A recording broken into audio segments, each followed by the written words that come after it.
wabarakatuh. Alhamdulillah alladzi arsala rasulahu bil huda wa dinil haqq liyudhhirahu 'ala dini kullihi wa karal musyrikun.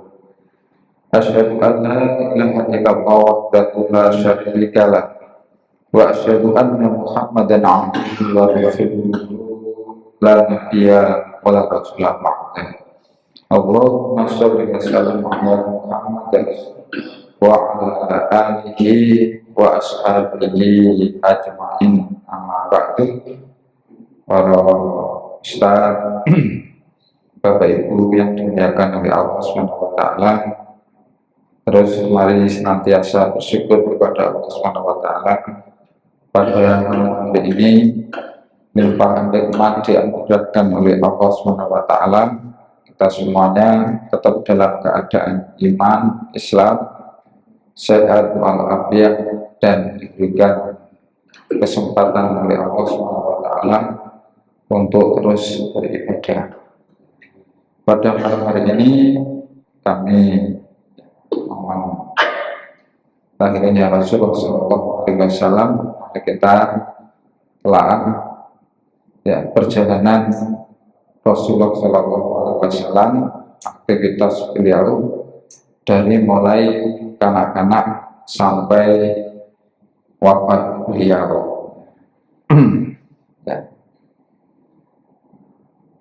Berjamaah yang dimuliakan oleh Allah, ternyata Rasulullah ini ketika masa tua itu bukan berarti berhenti bekerja, berhenti produktif, berhenti beraktivitas. Justru masa tua Rasulullah umur 61 sampai 63, aktivitas beliau ini sangat luar biasa, karena ada peperangan besar yang terjadi pada waktu Rasulullah ini menjelang wafat beliau. Jadi di dalam Islam itu tidak mengenal yang namanya pensiun. Justru ketika masa tuanya itu lebih produktif karena banyak pengalaman, banyak kebijaksanaan, sehingga dengan pengalaman dan kebijaksanaan itu ini mampu memimpin generasi muda yang nantinya akan melanjutkan perjuangan. Jadi bukan berarti tua kemudian berhenti beraktivitas. Justru kalau kita terus beraktivitas, menunjukkan kita ini sehat walafiat, sehat jasmaninya, sehat pikirannya. Ya. Tidak kemudian ketika tua justru akal pikiran kita, rupiah kita ini kurang sehat, gampang pikun, sering lupa dan sebagainya. Kalau penelitian menunjukkan bahwa aktivitas setelah pensiun ini akan meningkatkan kesehatan karena fisiknya ini gerak. Menurut psikologis juga demikian, kondisi psikologis ini lebih stabil bagi mereka yang tetap aktif untuk melakukan aktivitas pekerjaan. Ketika orang itu kemudian pensiun, tidak ada aktivitas, terkadang timbul namanya post power syndrome, gejala ketakutan terhadap kondisi yang dialami ketika sudah tidak bekerja atau tidak menjalankan, khawatir nanti kehilangan pengaruh dan sebagainya, sehingga mudah marah, karena merasa dirinya ini tidak bermanfaat. Yang lebih parah lagi, ada orang yang pensiun kemudian masih menggunakan seragam dinasnya. Ini Ini kenyataan kita. Jadi tiap pagi ini dia pakai pakaian dinas dan minta diantarkan ke kantor. Ya, ya. Ternyata orang ini ya tidak lama hidupnya. Ya, secara psikologis dia ini merasa masih seperti dulu, padahal sudah tidak punya jabatan lagi. Ya, merasa hidupnya juga demikian tidak bermanfaat, sehingga tekanan psikologis ini membuat sakit-sakitan. Dan pada akhirnya setelah pensiun berapa tahun kemudian, tidak sampai 3 tahun, ini dikabarkan meninggal dunia.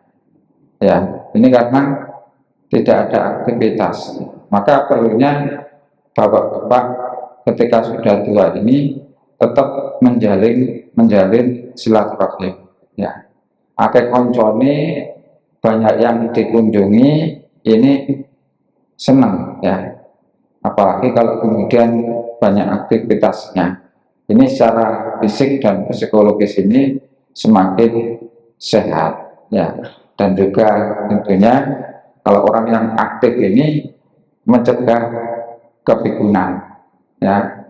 Kadang-kadang kalau sudah usia di atas 50 tahun, kacamata yang dipakai ini lari itu di kacamata begini, kadang dipasang ya. Nah ini, maka ya, Islam ini mengajarkan kepada kita semuanya produktif hingga akhir hayat. Wa'bud rabbaka hatta ya'tiyakal yaqin. Ya, sembahlah Tuhanmu sampai datang kepadamu al-yaqin, yaitu kematian. Jadi tidak ada kemudian kata pensiun. Faidah faraqta fansab wa ila rabbika farghab. Jadi sesungguhnya ya, tidak ada kemudian berhenti. Dari satu aktivitas yang sudah kita kerjakan, kita selesaikan, maka kita kemudian melanjutkan pada aktivitas yang lainnya. Bapak-bapak yang punya kesempatan waktu yang lebih banyak itu justru lebih ditingkatkan aktivitasnya. Tentunya ya, kita ukur menurut kemampuan kita masing-masing. Kadang-kadang karepe akeh tapi tenagoe wis gak mampu mati. Nah, kalau panjenengan kepingin bal-balan, kepingin barang, tapi mari bal-balan panas. Ya, ternyata keinginan kita banyak, tapi tenaga kita yang sudah tidak mampu. Maka aktivitas bagi yang sudah sepuh ini disesuaikan dengan fisik kita masing-masing. Ya, kalau panjenengan lari maraton ya, atau bal-balan ya sudah bukan lagi waktunya ya. Kalau sudah tua ya, mungkin ya jalan-jalan pagi begitu saja. Ya, tidak terlalu berat. Ya, yang sedang sepedaan juga demikian, tidak terlalu jauh. Ya, yang penting kemudian ada aktivitas, kemudian terhibur diri kita. Insya Allah ya kita sehat jasmani dan sehat rohani. Di dalam surat At-Taubah ayat 105, Allah Subhanahu wa taala menyampaikan kepada kita, waqul malu, maka katakanlah Muhammad, malu pasarallahu amalakum, ya, maka kerjakanlah. Allah Subhanahu wa taala akan melihat kalian ya, wa rasul wal minun, dan juga Rasul Allah dan orang mukmin akan mengetahui apa yang kita kerjakan ya. Jadi terus beraktivitas karena kita semuanya akan kembali kepada Allah Subhanahu wa taala. Kapan kita kembali? Ya tentunya kita semuanya harus menyiapkan diri dengan amalan-amalan yang terbaik yang bisa kita kerjakan.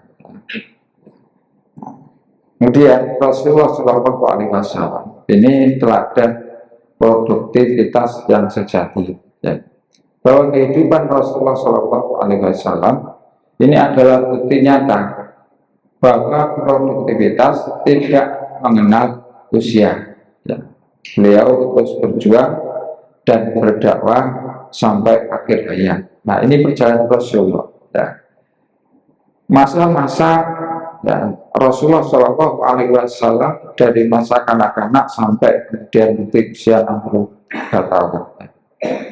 Setelah ibundanya wafat, maka Rasulullah ini diasuh oleh kakeknya Abdul Muthalib. Ya. Abdul Muthalib ini bangsawan Quraisy, pemimpin Quraisy, bukan orang sembarang. Dan suku Quraisy itu adalah suku yang paling disegani oleh suku-suku yang ada di Jazirah. Sehingga kalau Abdul Muthalib ini memanjakan Rasulullah, ini sangat mudah sekali. Tinggal nyuruh, tinggal manggil saja. Ya, siapa yang disuruh, siapa yang suruh menyiapkan, ini bagi sang kakek ini adalah sangat mudah sekali. Tapi Rasulullah ya, ini digembleng kemandirian, ya, belajar untuk membekali dirinya, belajar untuk ya, menyiapkan kebutuhannya sendiri, ya, tidak kemudian dimanjakan dengan fasilitas. Justru Rasulullah ini mengembalakan kambing penduduk Mekah untuk mengurangi beban kakek. Ya. Kadang-kadang kakek nenek ini terhadap cucunya itu kan sayang sekali, sangat sayang. Ya, tiba didik menulis ditangisi, ya, semuanya dicukupi. Maka bagi ibu-ibu, ya, bapak-bapak, kalau mengasuhkan anak kita kepada kakek nenek terus-terusan tiap hari, itu secara psikologis kurang bagus. Kenapa? Sayangnya ini luar biasa sehingga tidak diajarkan menyelesaikan masalahnya sendiri. Ya, tiba didik wah wis emane luar biasa karena hormon kasih sayangnya kakek nenek ini melebihi orang tuanya sendiri. Secara psikologis mereka ini yang diasuh oleh kakek neneknya tiap hari ini manjanya luar biasa, ya.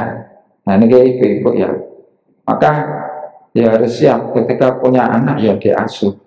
Kalau kakek nenek ini hanya sekedar membantu, tidak kemudian ya semuanya diserahkan kepada kakek neneknya, ya.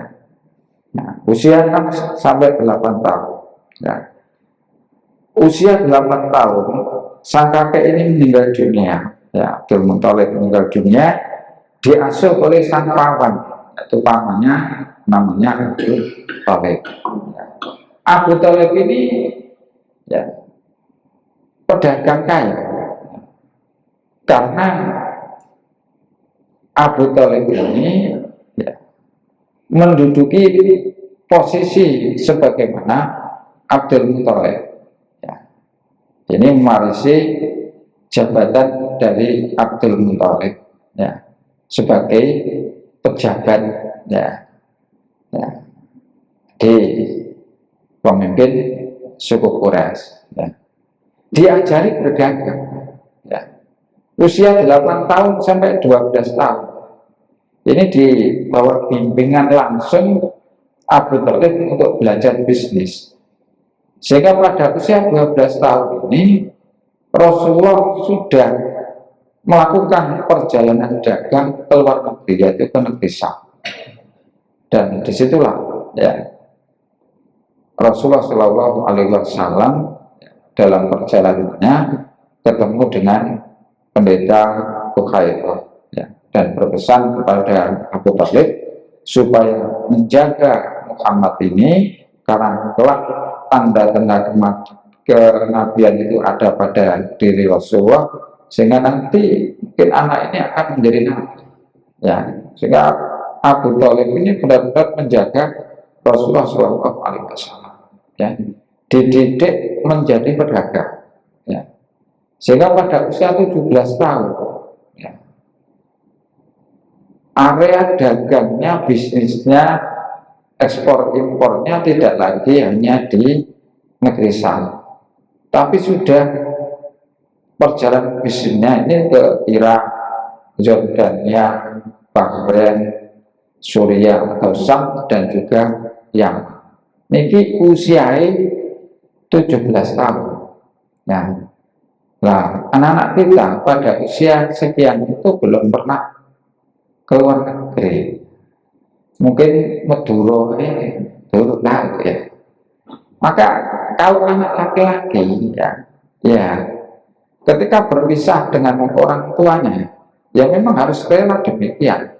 Karena ini adalah anak laki-laki yang punya tanggung jawab yang besar ketika nanti dewasa. Harus dilatih. Kalau mau mendaki, ya dipersilahkan, karena anak laki-laki itu harus kuat secara jasmani dan juga ya mentalnya itu harus lebih kuat daripada perempuan. Jangan kemudian terlalu membatasi itu anak-anak ya. Ini anak laki-laki. Nanti nang koncone gak boleh. Mau pergi kemana ya tidak boleh. Khawatirnya luar biasa. Sehingga suatu saat ketika berpisah dengan orang tua, ini tidak siap ya, untuk hidup mandiri. Apalagi kalau nanti punya anak dan juga punya istri. Ya. Jadi usia 13 tahun sampai 20 tahun, Rasulullah ini benar-benar mampu mengendalikan bisnis sang paman ini. Belajar betul. Maka ketika remaja, ya anak-anak kita juga kita ajari bagaimana bisa mandiri, ya, belajar berbisnis, dan jangan kemudian takut ya, gak payu yo. Nah ini sudah mematikan semangat anak-anak untuk berbisnis ya. Usia 17 sampai 20 tahun ini walaupun menghadapi persaingan dengan para senior ini ya, nah, tapi Rasulullah ini punya kelebihan yang luar biasa ya, integritasnya, kredibilitasnya benar-benar terjaga dan teruji ya. Fasl, Fatona, amanah, sidik, dan taklid. Ini membawa pribadi Rasulullah ini benar-benar dipercaya ya. Jadi kalau kejujuran ini sudah tidak ada ya, tidak ada lagi integritas ya, tidak lagi kemudian kapabilitas, maka orang kemudian tidak percaya. Walaupun pinter sekalipun ini tidak dipercaya karena tidak mampu menjaga amanah, tidak mampu menjaga kejujuran ya. Di antaranya ya, untuk menguji kejujuran seseorang, kredibilitas seseorang itu, manakala kalau diserahi amanah membawa uang, mengelola keuangan ya, kalau dia mampu mengelola keuangan dengan jujur, tidak ada yang dikorupsi, insya Allah ini bisa terjaga yang lainnya. Karena ujian harta itu luar biasa ya. Ya apa duit ini jujur apa enggak ya. Sehingga Rasulullah ini ketika berdagang pulang itu membawa keuntungan yang sangat besar, tidak ada yang disembunyikan ya, semuanya ya, karena bermitra dengan Khadijah ya diserahkan keuntungannya itu kepada Khadijah. Sehingga inilah yang membuat Khadijah ini tertarik kepada Rasulullah SAW ya. Jadi yang melamar Rasulullah itu Khadijah, bukan Rasulullah ya melamar Khadijah ya. Nanti ada anunya ya, mak jomblangnya ya. Jadi Rasulullah ini bukan kaleng-kaleng ya, kalau istilah anak sekarang ini ya, tapi perdagangannya sungguhan. Karena mas kawin yang diberikan oleh Rasulullah kepada Sayyidah Khadijah ini, walaupun beliau kaya raya, ini mas kawinnya 100 unta merah. Kalau di sini ya, kalau sapi itu sapi yang berkelas mungkin harganya 60 sampai 100 juta. Kalau unta merah itu unta yang paling tinggi ya. Kalau katakanlah harganya 70 juta satu ekor, berarti mas kawinnya Rasulullah kepada Khadijah itu 7 miliar. Tuh, ini kena rasul gini mungkin ya bisa kayak apa mas kawin ya sebanyak 100 unta merah. Kalau satu ekornya 70 juta, berarti mas kawinnya ya 7 miliar. Kalau kita memberikan mas kawin kepada istri itu ya yang paling umum ikan seperangkat sop. Nah, alhamdulillah tunai gak nyicil itu kredit. Nah, ini ya kehidupan Rasulullah pada usia 25 tahun menikah dengan Khadijah yang berumur 40 tahun. Nah, ini tajir sungguhan ya, Khadijah ini ya. Usia 25 sampai 40 tahun. Bisnis Rasulullah ini luar biasa berkembang. Nah, sehingga banyak mitra bisnis yang menitipkan barang kepada Rasulullah SAW.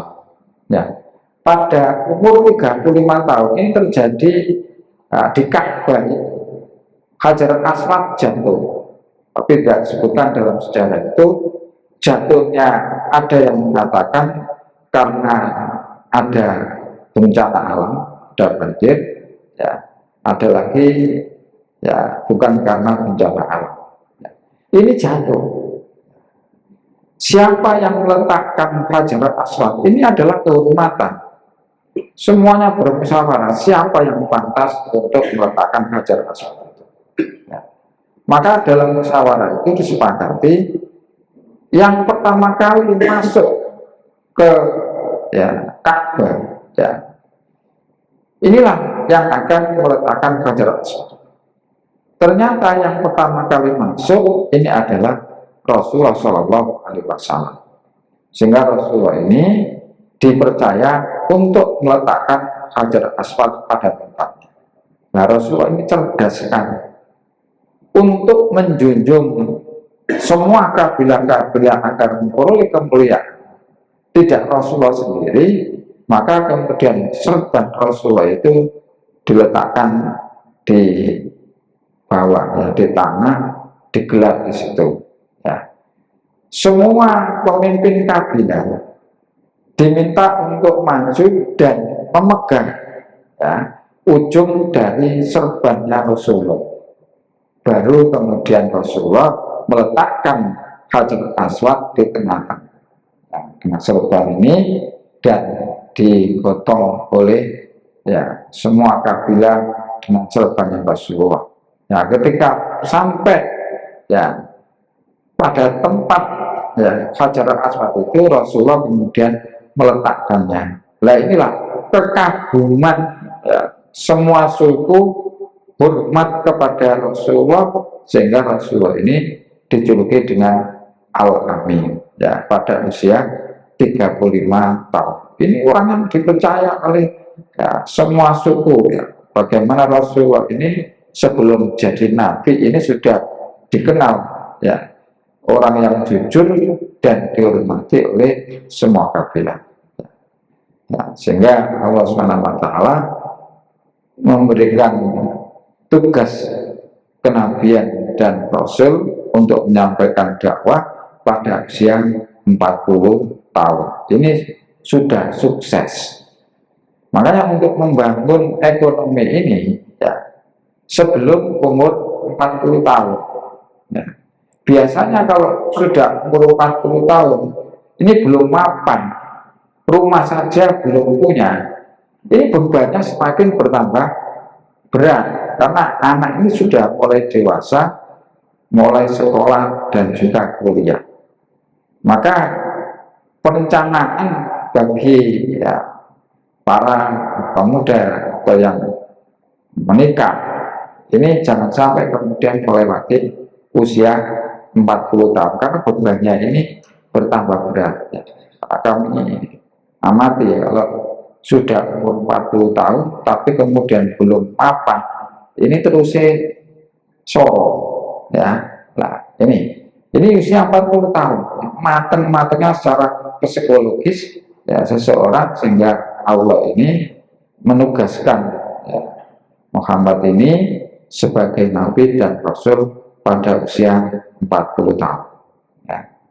Ini langsung Rasulullah berada di Mekah mendakwahkan Islam selama 13 tahun, 3 tahun dengan sembunyi-sembunyi dan 10 tahun dengan terang-terang. Jadi dakwahnya Rasulullah di Mekah ini selama 13 tahun. Walaupun pengikutnya belum banyak, tapi Rasulullah ini sudah mampu mengkadeng pemuda-pemuda hebat pada era ketika Rasulullah berdakwah di Mekah. Contohnya Arqam bin Arqam, usia 16 tahun ini sudah berani menyiapkan rumahnya untuk pusat dakwah Rasulullah SAW. Jadi ketika sampai di Madinah, yang dibangun pertama kali itu adalah masjid. Ini bukan berarti pokoknya bangun masjid, tidak. Rasulullah ini sudah menyiapkan SDM yang bagus, sehingga ketika pindah atau hijrah ke Madinah, sumber daya yang disiapkan Rasulullah ini siap untuk mengelola masjid. Maka masjid itu harus dikelola orang-orang yang benar-benar punya visi, tidak kemudian sekedar karena sudah pensiun. Maaf yang artinya mereka yang diamani memakmurkan masjid itu jangan kemudian orang-orang yang sudah tua saja. Orang sudah tua punya kebijaksanaan, punya pengalaman, tapi tenaga ini kan sudah tidak kuat, dan yang punya kreativitas yang tinggi itu adalah mereka anak muda, sehingga yang tua ini cukup membimbing yang muda itu. Jadi Masjid Kuba, Masjid Nabawi ini bukan kemudian diserahkan kepada orang sembarangan, pokoknya untuk sopo sing gelem, tidak, tapi sudah disiapkan betul siapa yang benar-benar memakmurkan masjid, bukan hanya sekedar nyentel nama, bukan, tapi mereka adalah orang yang benar-benar pikirannya dan tenaganya itu untuk memakmurkan masjid. Ini kenapa Rasulullah kemudian membangun masjid ketika sampai di Madinah untuk menyatukan kaum Ansor dan Muhajirin, dan mereka adalah orang-orang yang memang sudah disiapkan oleh Rasulullah SAW untuk memakmurkan masjid itu. Ini selama 13 tahun berarti hijrahnya Rasulullah ini usia pinter, 40 ditambah 13.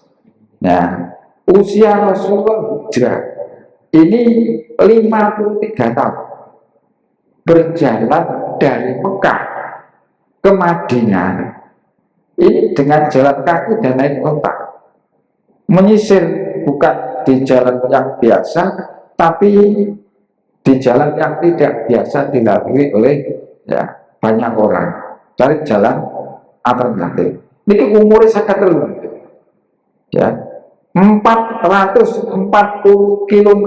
Ini kalau jalan biasa, kalau jalan tidak biasa tentunya lebih jauh lagi. Bisa dibayangkan, dan itu tidak kemudian jalan dengan lenggang kantong, tapi perlu dengan waspada, karena ancamannya ini luar biasa. kepala Rasulullah ini dihargai 100 ekor unta. Siapa yang bisa menangkap Rasulullah hidup maupun mati, hadiahnya 100 ekor unta. Ini menunjukkan perjalanan yang membahayakan bagi Rasulullah ketika hijrah. Ya, usianya sudah 53 tahun. Kini-kini sama sanggup mampu numpak unta usia seket telu 440 kilometer, kira-kira dari Surabaya sampai Jogja mampu, ya, dan naik unta kelinak-kelinik gitu. Ojo maneh numpak unta mampu ngaji lo ngantuk, ya. Berarti kita belum kuat, ya, bisa ngantuk, ya. Ya, ini Rasulullah biasa ya, bersama Abu Bakar, ya, jalan kaki dan naik unta, dan jalan bukan jalan seperti yang kita lalui, ya, padang pasir, lembah, dan tentunya tidak ada air seperti yang ada di Indonesia, di mana saja ada, ya, persediaannya sangat terbatas, ya. Ini ancaman kematian, ya. Nah, usia 55 tahun, 2 tahun setelah hijrah terjadi perang Badar, dan yang memimpin langsung dalam perang Badar itu adalah Rasulullah, umur 55, Pak. Tapi kuatnya luar biasa. Jadi usia perintah jihad ini pada usia 55 tahun yang menuntut kekuatan fisik, ya, yang juga menuntut otak ini bekerja, mengatur strategi, mengetahui kelemahan dan kelebihan musuh. Bagaimana strateginya untuk menghadapi musuh itu? Nah, ketika di lapangan, di medan tempur nanti bagaimana? Ini memerlukan otak yang cemerlang. Ini benar-benar jenderal. Karena usia 55 tahun ini bukan mengomando dari kantor, tidak. Kalau jenderal sekarang kan komandonya dari kantor, tidak di, ya, lapangan, di markas, ya, di komando. Tapi Rasulullah ini langsung berada di tengah-tengah medan pertempuran, ya.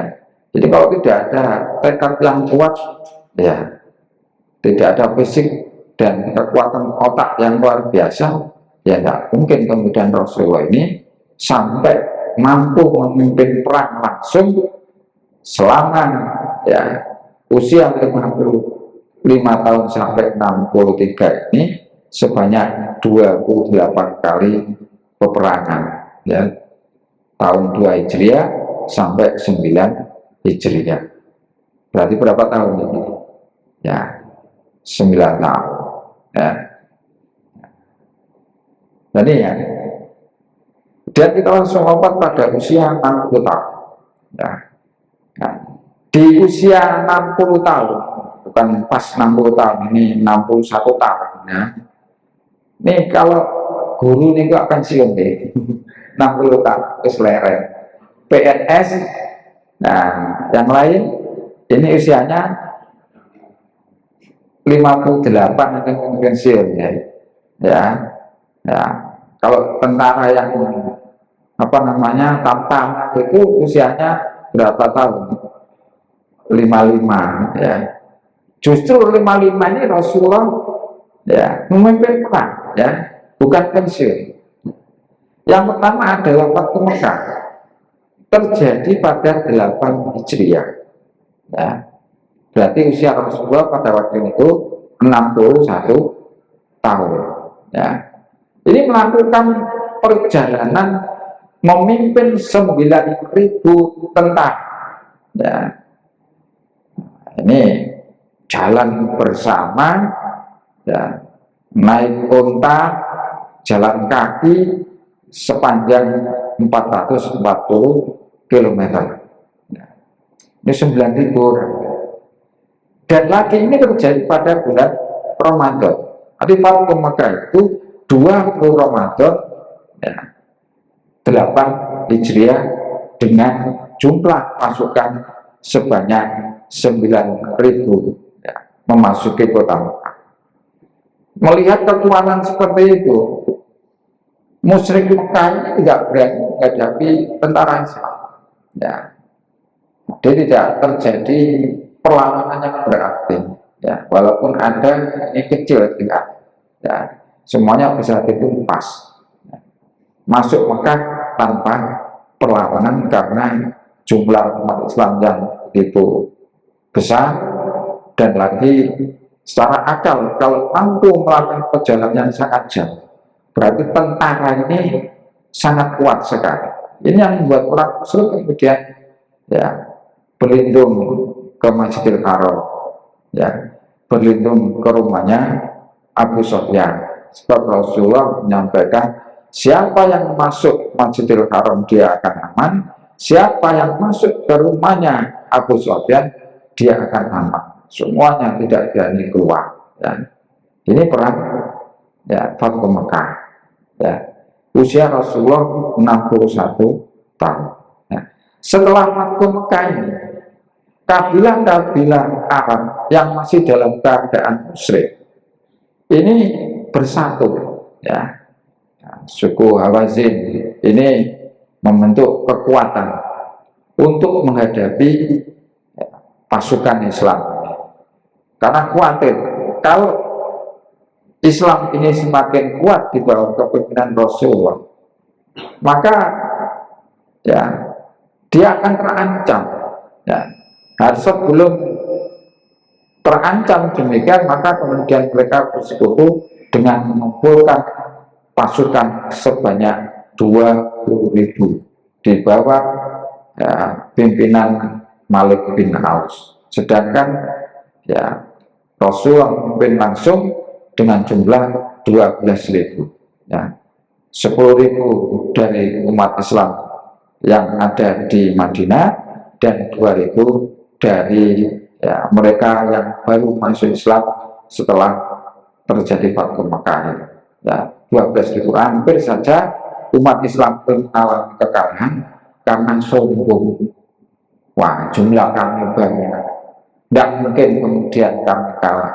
Ternyata Malik bin Auf ini lebih dahulu berada di Hunain, bersembunyi di bawah gunung-gunung, ya, menangkap sebagian umat Islam, menyerbu dengan tiba-tiba. Ini kocar kacir ini.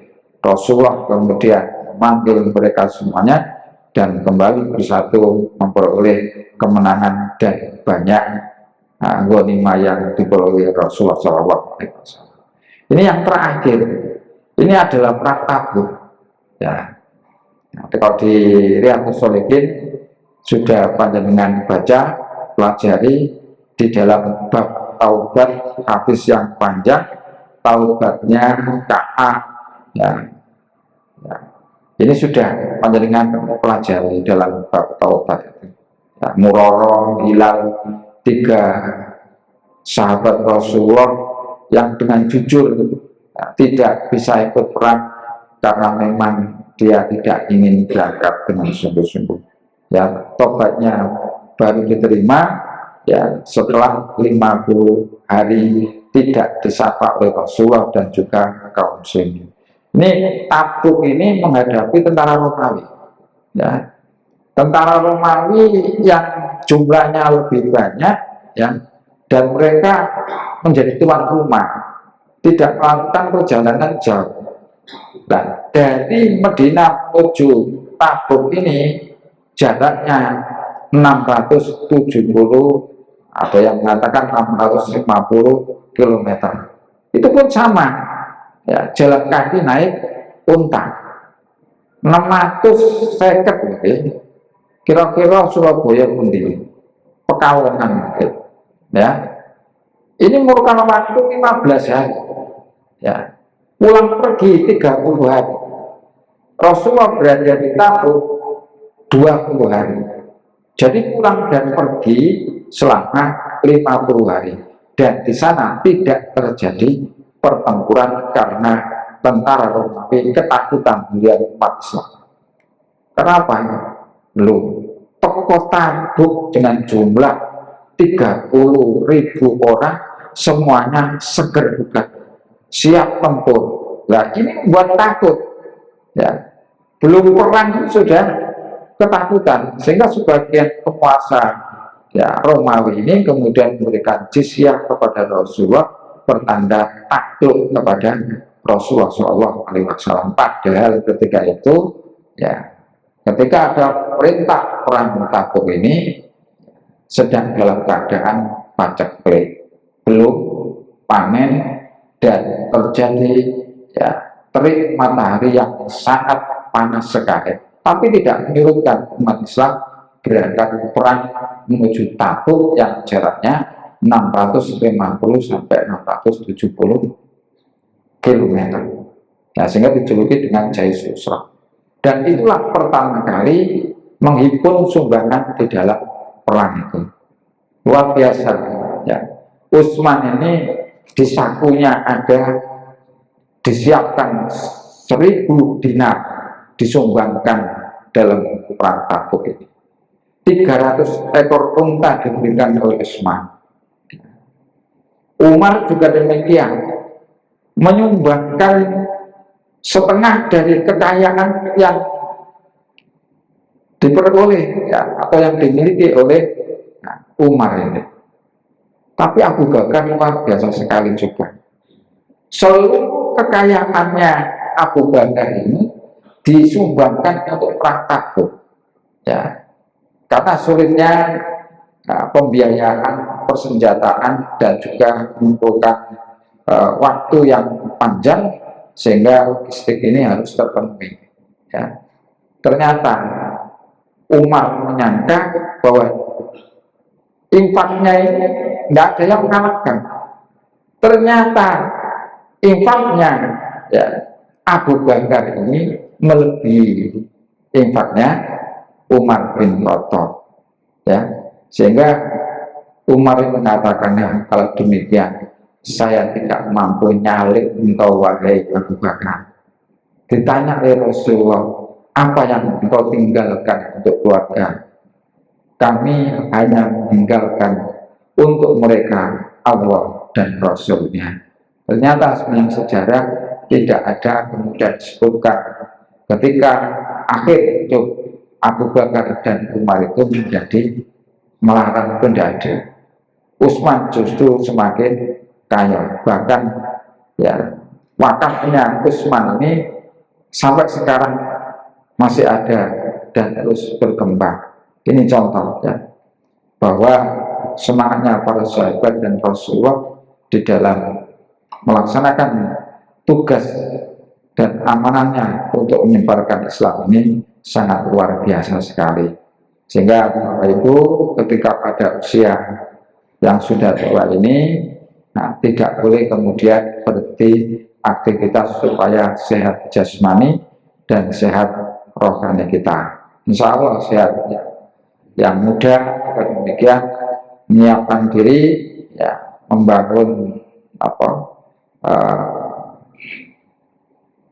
networkingnya, ya, nah, membangun jaringan, ya, menyiapkan sehingga pada nantinya, ya, benar-benar menjadi orang yang sukses. Untuk anak-anak kita juga demikian, disiapkan menjadi anak-anak yang mandiri, siap menghadapi tantangan zaman. Karena sekarang ini anak-anak kita, ya, rapuh, ya, rapuh secara mental, ya, karena tidak pernah kemudian menghadapi tantangan di dalam hidupnya. Baik, kita ajar, ya, kita ajari anak kita. Mudah-mudahan dari 10 menit sejarah Rasulullah SAW ini menambah semangat kita di dalam dakwah dan menyiapkan kader-kader kita semuanya tetap energik dan produktif ketika usia sudah lanjut. Mudah-mudahan Allah SWT memberikan kekuatan, sehat, walafiat untuk kita semuanya. Amin ya rabbal alamin. Ya, mari kita tutup dengan doa kafaratul majlis. Subhanallahumma wa bihamdika asyhadu an la ilaha illa anta astaghfiruka wa atubu ilaik. Manakala ada kekurangan yang kami sampaikan, kami mohon maaf. Ihdinas siratal mustaqim. Wassalamualaikum warahmatullahi wabarakatuh.